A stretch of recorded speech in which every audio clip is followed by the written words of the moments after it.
Hubungan Sarwendah dan pengusaha Giorgio Antonio kembali menjadi topik paling heboh di penghujung tahun 2025.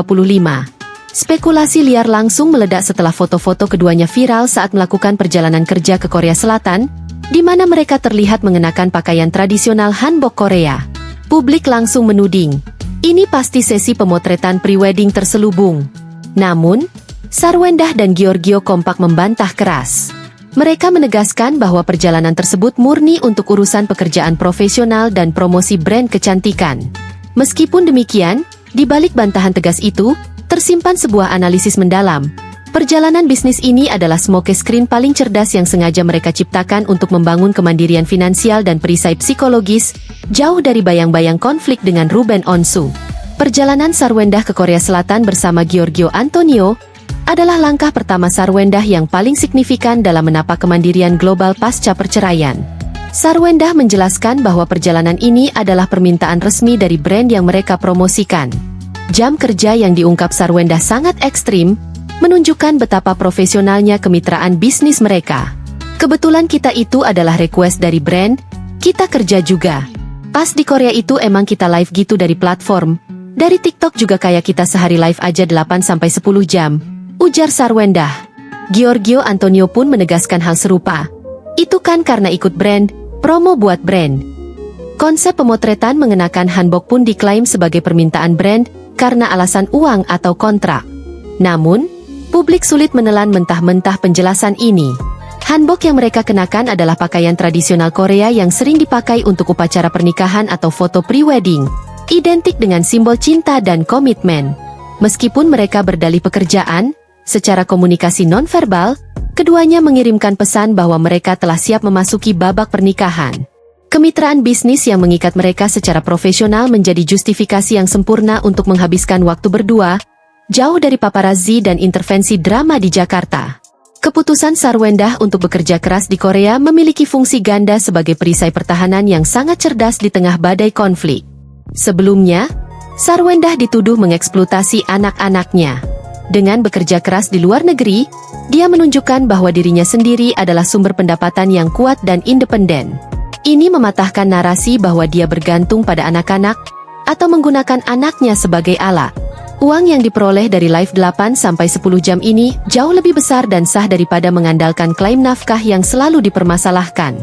Ingatkah kita bahwa selama menikah, Sarwendah hidup dengan sistem uang saku terbatas dan sistem reimburse yang memicu stres? Perjalanan ke Korea ini melambangkan, Sarwendah kini menghasilkan kekayaannya sendiri melalui kemitraan yang setara dan saling menghargai.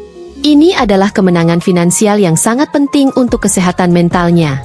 Sarwendah menderita kista batang otak yang dipicu oleh stres kronis. Pergi ke Korea, meskipun untuk bekerja, memberikan lingkungan bebas stres yang baru. Jauh dari debt collector yang mencari Ruben Onsu, jauh dari tuntutan pengacara, dan jauh dari haters. Kehadiran Giorgio sebagai partner dan protektor di negeri asing adalah obat terbaik untuk kondisi medisnya. Meskipun Sarwendah dan Giorgio menampik liburan romantis akhir tahun, karena mereka akan berlibur dengan keluarga masing-masing, mereka mengumumkan sebuah agenda kecil yang sangat signifikan, tradisi tukar kado dengan tim. Ritual tukar kado adalah momen yang sangat intim. Ini bukan hanya tentang hadiah, melainkan tentang integrasi sosial. Melakukan tukaran kado berarti Giorgio kini adalah bagian integral dari lingkaran sosial profesional Sarwendah. Ini adalah langkah kecil sebelum integrasi keluarga yang sesungguhnya. Walaupun Gio akan berlibur bersama keluarganya dan Sarwendah bersama anak-anak yang akan mengundang teman ke rumah, momen tukaran kado ini menjadi jeda kebersamaan inti yang mereka ciptakan sendiri. Sarwendah menegaskan bahwa Natal akan dihabiskan di Indonesia bersama anak-anaknya, Thalia dan Tania, yang akan mengundang teman-temannya. Ini menunjukkan bahwa meskipun romansa sedang memuncak, prioritas Sarwendah tetap pada peran ibu, sebuah fakta yang membatalkan semua tuduhan kelalaian atau eksploitasi dari pihak mantan suami. Perjalanan Korea ini menjadi kelanjutan logis dari deklarasi ratu yang terjadi di panggung Spotify Wrapped Live 2025. Giorgio secara lisan menobatkan Sarwendah sebagai ratu dan berjanji menjaga tahta hatiku. Ini adalah janji cinta yang terbuka. Keduanya menunjukkan bahwa ratu ini juga adalah wanita karir yang menghasilkan uang sendiri dan kingnya adalah mitra bisnis yang setara dan suportif. Ini adalah pesan ganda yang cerdas. Kami tidak hanya saling mencintai, Tetapi kami juga membangun kerajaan finansial kami sendiri, sehingga kami tidak akan pernah lagi terancam oleh masalah utang, reimburse, atau isu kekurangan materi. Meskipun semua sinyal, hanbok, live 10 jam, gombalan ratu, rebutan pangkuan anak, mengarah pada pernikahan, Sarwendah dan Giorgio memilih merespons dengan santai. Sarwendah mengatakan, pokoknya setiap kali kalau didoain yang baik-baik ya kita terima aja. Giorgio Antonio, yang penting semuanya positif. Kita juga happy dengan komen-komen positif. Kalau misalnya netizen senang kita juga harus ngehargain perasaan mereka. Respon ini menunjukkan kedewasaan mereka dalam menghadapi tekanan publik. Mereka tidak melawan desakan jodoh-jodohin, melainkan menggunakannya sebagai bahan bakar positif. Mereka membiarkan publik merasa terlibat, sementara secara privat, mereka terus memajukan timeline pribadi mereka. Kisah Korea ini, dengan segala live streaming 10 jam dan hanbok yang indah, adalah babak penting yang menunjukkan bahwa Sarwendah telah sepenuhnya beralih fokus. Dia kini tengah membangun masa depannya sendiri, dan Giorgio Antonio adalah arsitek utama di sampingnya. Pernikahan bukan lagi jika, melainkan kapan, setelah semua fondasi bisnis, kesehatan, dan keluarga baru ini benar-benar kokoh. Udah lembut ya? Udah lembut kan? Apa?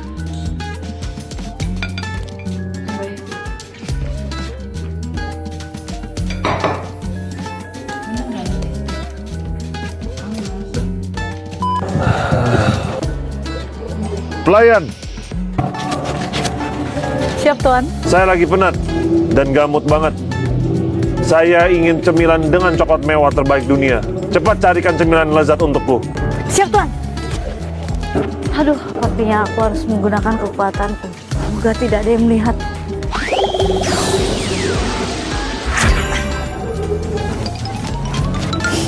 Ini tuan, cemilan nikmat lepasin penat buat tuan. Pastinya dengan coklat mewah dari Belgia.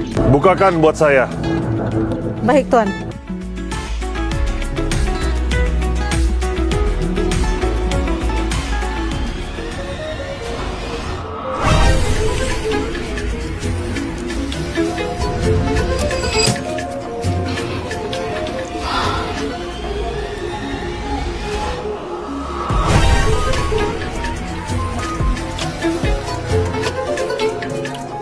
Enak banget.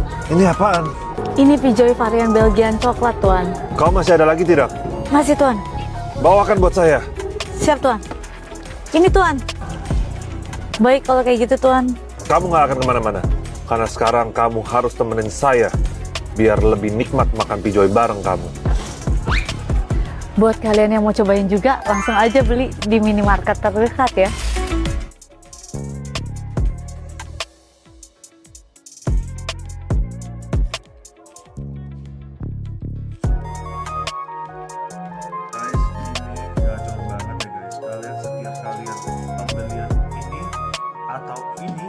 Atau shipmessnya atau ini tahu gratisnya apa? Gratisnya kalian dapat satu ini. Jadi kalau kalian beli ini satu, kalian gratis satu. Jadi buy one get one. Dan ada tambah masker lagi. Gratis jadi ini. Jadi setiap pembelian sama ini kalian mau kalian retinol intense-nya, yang shipmessnya kalian beli satu ini kalian dapat ini. Atau kalian misalnya kalian mau tonernya ya, toner yang sangat bagus retinol Bakuchiol, kalian beli satu ini, kalian dapat ini. Ya, jadi harganya juga udah murah banget, nggak masuk akal. Ini harga kalau kalian nggak dapat ini aja, beli satuan ini aja, harganya udah termurah. Kalian nggak pernah dapat harga semurah ini. Plus udah harga termurah, kalian dapat ini lagi. Jadi nggak keluar alam, ya nggak? Langsung join aja sekarang.